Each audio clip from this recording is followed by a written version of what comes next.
Angels waging war in the unseen realm. Global events fulfilling biblical prophecy. Eternal life. What lies beyond mortality? From analyzing the paranormal from a biblical worldview to the discussion of cutting-edge science and technology, conspiracy, discovery, special investigative reports. Unafraid to explore the challenging issues facing humanity. Welcome to another edition of Skywatch TV.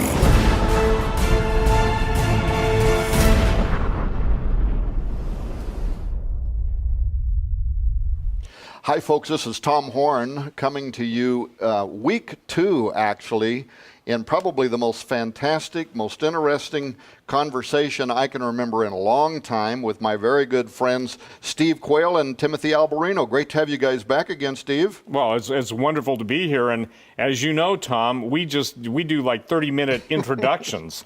So now we've got to get to some of the most interesting information that's out there. And again, I want to make it clear to everyone, our goal, Tom, is to not only just show that obviously there were giants in those days, we're talking about following a theme of cover-up of the true history of the world, the role that giants played, and what possibly does anyone have to gain by keeping this stuff to themselves. Well, let me show, and I just want to show a picture, and we're going to turn it over to Tim. This is an interesting picture that was drawn, an illustration by a pilot that came out of Afghanistan. And basically, he was talking about the dead giant, this particular giant, and this was a scene that was described to him by the military. Well, after this group of Marines was pretty much murdered and, let's just say this, eaten, the point being is they had to send a specialized team in there, and the actual letter that the pilot who flew the dead giant, 2005, out of Afghanistan is incorporated in the Long Walkers book, which we're going to throw in, make available to people. Right. Yeah, we're going to be making that book available to them for free. And I think that image is also partly part of the cover. On the cover, if I was to spread this out and essentially break the book, you'd see him on the ground there dead in front of a bunch of Marines. And I also understand that there's been some some threats against the life of the pilot or something like that. Absolutely. Yeah. And Tim can attest to that, because in both Sardinia and in South America, they were always followed, and I'll let him tell. But here's the central theme. As Tim has been able to interview eyewitnesses to the extraction of the giants, both in Sardinia and South America, but it's fascinating that a lot of those elderly people are now dying, and with them their stories, and even their younger, in this case, Tim, tell the story about the guy on the raft in Lake Titicaca, because that's a good example of actual eyewitness testimony. And just before you do, for those that may not understand what we're talking about at this moment, it's this brand new documentary, actually, that Timothy Alberino lived in Peru for 10 years. Steve Quayle, the Gen 6 Productions, True Legends, the documentary film series. This is the very first entry. It's a large budget production called The Technology of the Fallen. We already knew, based on some research, some of this information in Peru that's been available for some time, but then you went there, Timothy, and some very interesting things. I mean, I think God gave you favor because you're asking officials if they ever saw giants, if there was any proof. We talked about this on the last show, and they actually give you access to the historical library, from the 1500s that have the stories, the chronicles of the conquistadors talking about these giants, right, that were in the land, and you have that in the documentary film. Exactly. Yeah, and that's one of the fascinating things. People say, "Oh, there's no cover-up." Well, if there's no cover-up, then somebody explained to me why so many historians have pored over these documents in order to write the history of the conquest and have completely omitted all of this information about giants and giant bones. And the story from the historians is that, well, they disregard the bones because people were commonly mistaking mastodon bones and giant sloth bones for giant bones, which is false. That's on its face false, because in these documents, these guys are finding the heads. Mm-hmm. And there's no way anybody is going to mistake a mastodon skull with that of a human being. They're finding the heads. And not only that, the giants built villages, they built houses, they dug wells, especially in the case of the giants that landed on the peninsula of Santa Elena, which is now part of Ecuador. Those giants built houses and dug wells that during the time of the conquest and after, the remains of their houses were still there. So you're saying the giant sloth probably didn't build a house and drill the wells? Unless mastodons and giant sloths can build houses and dig wells, then we're dealing with giants. And I can imagine, though, some people watching this program, they're going to say this question: well, if there were giants in the earth in those days, I guess if you believe the Bible, then you believe this, right? What happened to the bones? Where'd they go? Well, exactly where we've always thought that they go. Exactly what we've always thought happened to the bones is what's borne out in the historical record. In fact, there's a Jesuit priest named Pablo Jose Arriaga, very famous guy, and he came over in the early 1600s into Peru, was sent by probably the Spanish, the Catholic Church operating in Spain. And his job was to exterminate idolatry in Peru. And he wasn't alone. He was also accompanied by what were called the visitadores, the official inspectors that came from the state of Spain, from the Kingdom of Spain, were accompanying him, and they were exterminating idolatry in Peru, along with the Inquisition, which was immediately established in Lima after the conquest of the Inca. And so as Pablo Jose Arriaga is going around getting rid of the natives' idols, burning their shrines and all this, they began to realize that the natives were worshiping the giants. And they weren't just worshiping little idols of the giants, they were actually worshiping the corpses of giants. And they had the corpses enshrined. And there's a story that Pablo Jose Arriaga, along with the official inspectors, this is well documented, went into a cave, found 3 massive giants and many dead bodies around the giants, which were sacrificed to the giants. The giants were dead. It was their bodies, possibly mummified. And these giants seem to have had elongated skulls, which is interesting because the natives say that those were their progenitors. In other words, the giants were the progenitors of the natives, and the natives worshiped the giants. And these giants were massive, definitely over 15 feet tall, possibly up to 30 feet tall. They were burned. Why were they burned? Pablo Jose Arriaga and the official inspectors were exterminating idolatry. They were worshiping the giants. They burned the bones. They incinerated them. But many of the bones also went to Lima and ended up in the office of the secretary of the Holy Inquisition. We're talking about the Spanish Inquisition, so the worst kind of Inquisition, which is obviously a branch of the Vatican itself. And so, as we found in Sardinia, and as we've believed for a long time, the bones are incinerated when they're found, or they're sent to the Vatican. Well, it seems like there might be also a little bit of this Inquisition still going on, because as I understand it, while you were over there on this trip, you were followed. There was maybe some presence, the Vatican presence there remaining to this day. Everybody, Tom, that Tim spoke to always was looking over their shoulder. They were always basically aware of the unseen presence, even in talking about helicopters coming in and excavating the bones of the giants. One of the gentlemen, I won't use his name to bring any heat on him, but they were deathly afraid of that unseen hand. Ladies and gentlemen, they do not want you to know the true history of the world. They who control the history of the world control the future presentation of whatever they want. It's kind of like a giant Hegelian lie. It's like the Smithsonian. Why does the Smithsonian cover up all of the artifacts? And why are people today, Tom, who unearth giants threatened? The most dangerous thing to the people in the world that want to bring about the alien deception is the truth. So the very people that believe they inherited that genetic bloodline, meaning the controllers of the world, Illuminati, globalists, or whatever, they are ready to launch, to thrust under the earth, the most devastating, I would say, lie, the biggest lie in history. And unfortunately, a lot of people are going to believe it. So this is what the expedition, this is what True Legends, Technology of the Fallen, this is what, by the grace of God, either our 9th or however many episodes we have to produce. This is what it's all about. Now, as I understand it, too, by the way, the conquistadors with the sword, we talked about that in the first program. They pushed the sword through the eye to the back side of the head. You were able to estimate that would have been about 30 to 32. And let me just do this, too, because we're down here. The fact is that you hold that. This is a sword. Again, this is a forgive me. It's a Shell-hilt rapier. Yeah, cup hilt rapier. And even the design of this was carried into the later sword, but 41 inches this blade is.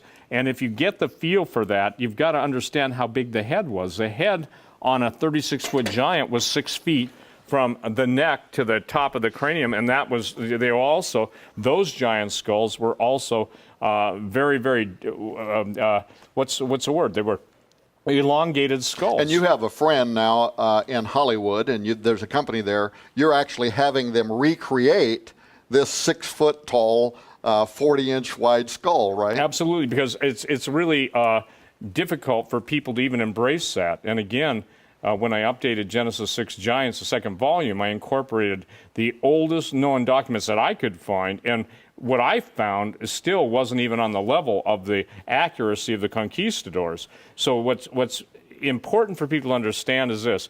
When we went to Sardinia, I just asked Tim when we were taking a break, I said, how long did it take us to pull that expedition together? He said about a week. When we get leads, we want to follow them because obviously there are people that want to shut us down. And when Tim and the crew were explaining who they were followed by in Sardinia, you'd swear the guy watched Raiders of the Lost Ark and didn't know how to dress himself, okay? Meaning that it was just the classic, I don't think he had the same manners, but share with this, Tim, share with them why Sardinia and explain the whole situation with Francis Bacon. So let me interrupt just for a moment, Steve, because I do want to talk about Francis Bacon. I actually want to know, you get into Sardinia, there's evidence there of this, this whole global story about Atlantis and all of that.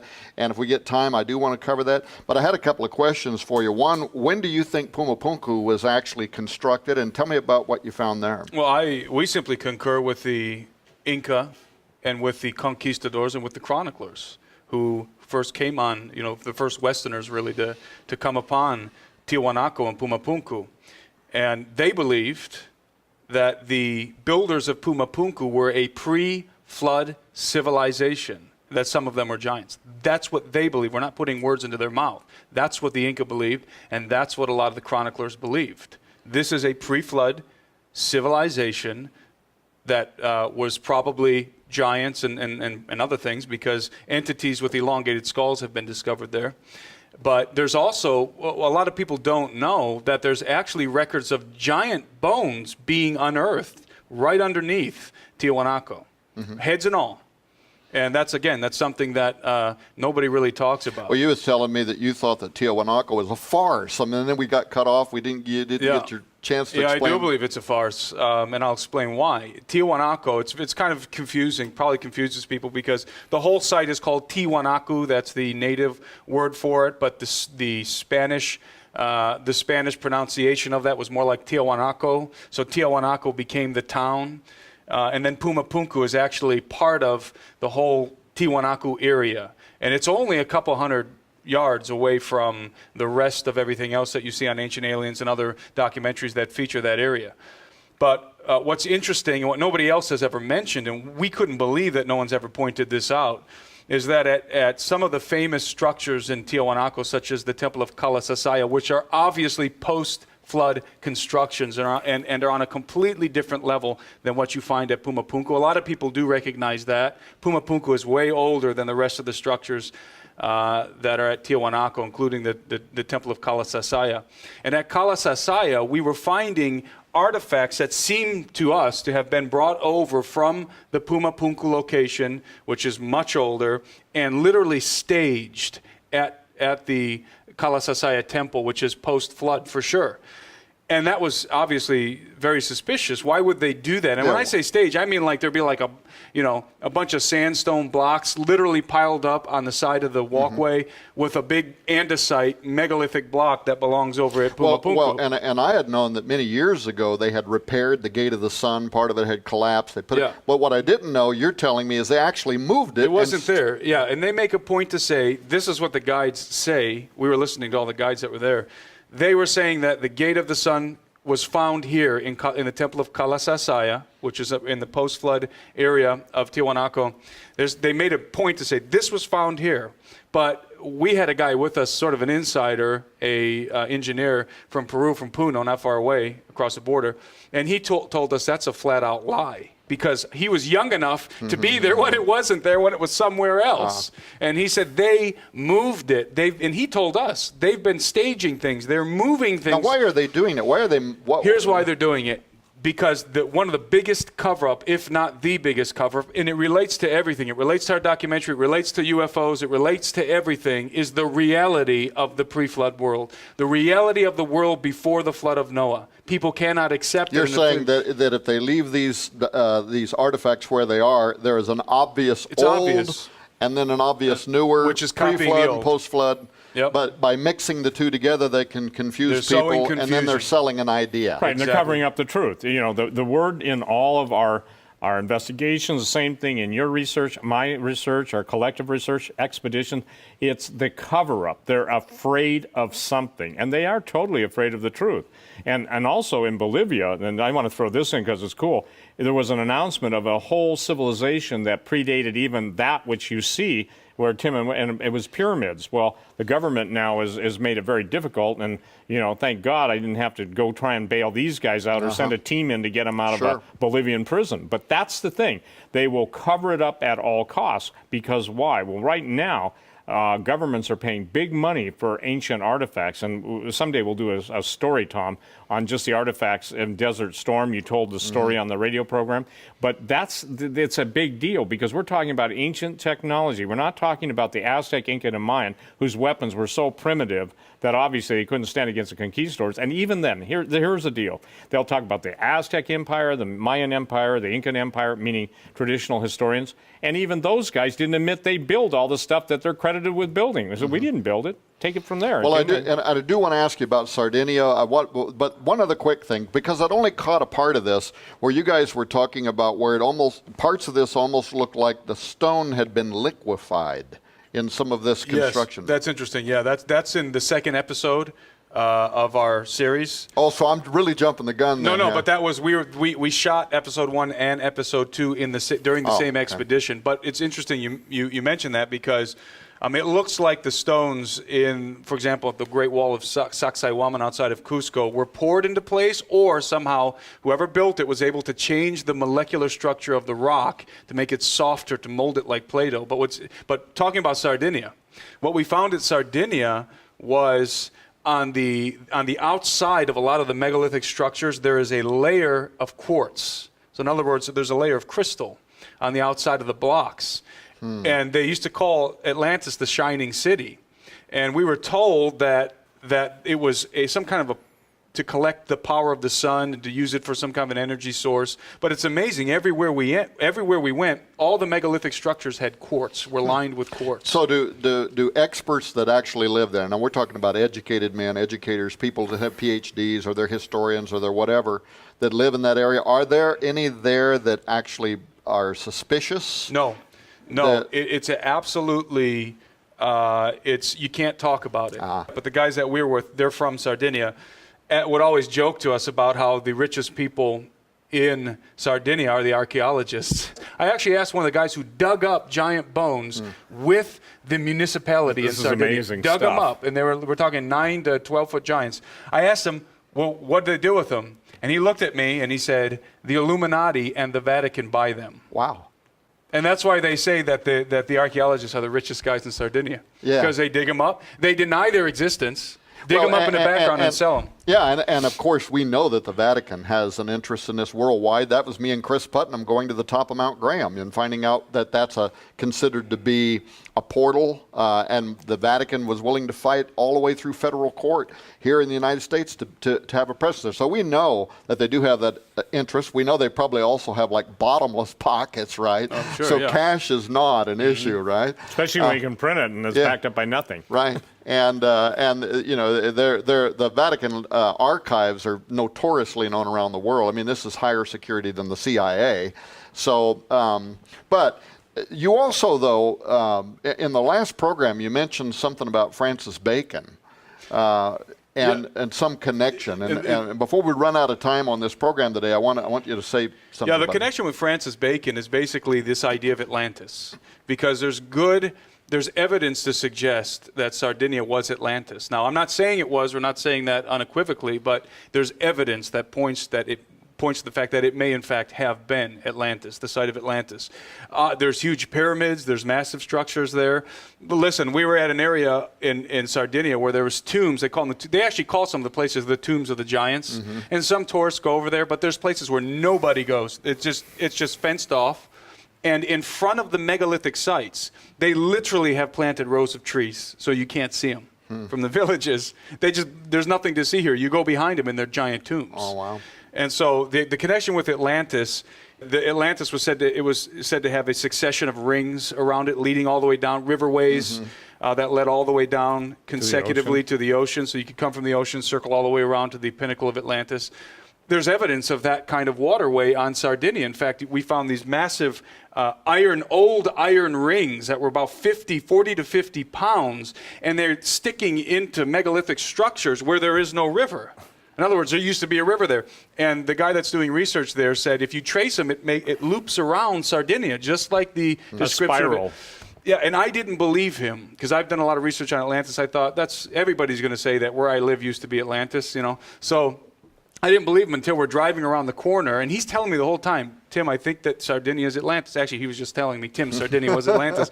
And I was kind of skeptical, and I still am. But we drive around the corner, and there's a pyramid. Just out of nowhere, I'm looking at a pyramid. And it's not a pyramid like the pyramids in Giza with the bare rock. It's covered with mud and grass by now. But it's a massive pyramid, and there's a castle, an old castle built on top. And I asked him, why have I never seen this? I mean, who knows about the huge pyramids in Sardinia? Hardly anybody. He said, you're not allowed. You're basically, the archaeologists, the historians aren't really allowed to talk about this stuff. Yeah. This is episode number 1, Technology of the Fallen. True Legends. It's a brand new documentary series. As I understand it, the first project was fully funded, and I won't tell you how much money it took for them to do this, but it was a lot of money, and thank goodness that they were able to come up with it. We're making this available to you. We're the first ones that are doing televised programs on this for $24.95. Some of this research started with and then surpassed work that was done by our good friend David Flynn, who has now gone to be with the Lord. You can get this by itself. You can get the two of these together for $39.95. That's a $60 value, but during these programs, you can get those two together. On the next program, we're going to be talking about, Steve, your books, these things could be used for doing exercises. They're always so big. We're going to be talking about aliens and fallen angels. We're going to be talking about angel wars. And then one of my favorite subjects, we're going to be talking about xenogenesis. And this is going to explain CRISPR technology and other technologies. We're making these 3 books available. Normally, these 3 books by themselves would cost $128. They're $40 books. One of them's a $30 book. This is an $18 book. And this actually has the image in it of the giant that was flown out. You talked about it earlier in the program. We're giving you that book for free. Yeah, Tom, that doesn't have the image. It has the letter from the actual pilot. All right, so the letter from the actual pilot that worked to fly the giant out is replicated inside of this book. All 3 of these together with this free book would be $128 value. We're making them available to you for $99 during this program, all 4 of those books. And of course, if you want to buy everything that I just showed you, the True Legends documentary, the David Flynn collection, all 4 of those other books, which would be a $190 value. We've made a deal with our good friend Steve Quayle here. We can make those available to you for $129.95 if you want all of them. There they are, available in all kinds of different ways and collections for you to be able to get. We're going to have Steve Quayle's going to come back next week. We're going to continue shooting films about the documentary and the books that Steve's written. Timothy, Absolutely wonderful to have you on the Thank you for program having me. with us for Pleasure. the last 2 weeks. Steve, great as always. Folks, continue to tune in. I think we've just gotten started. The legendary Steve Quayle and Timothy Alberino. You want to check this out. It's their brand new, it's Genesis 6, which is a production company.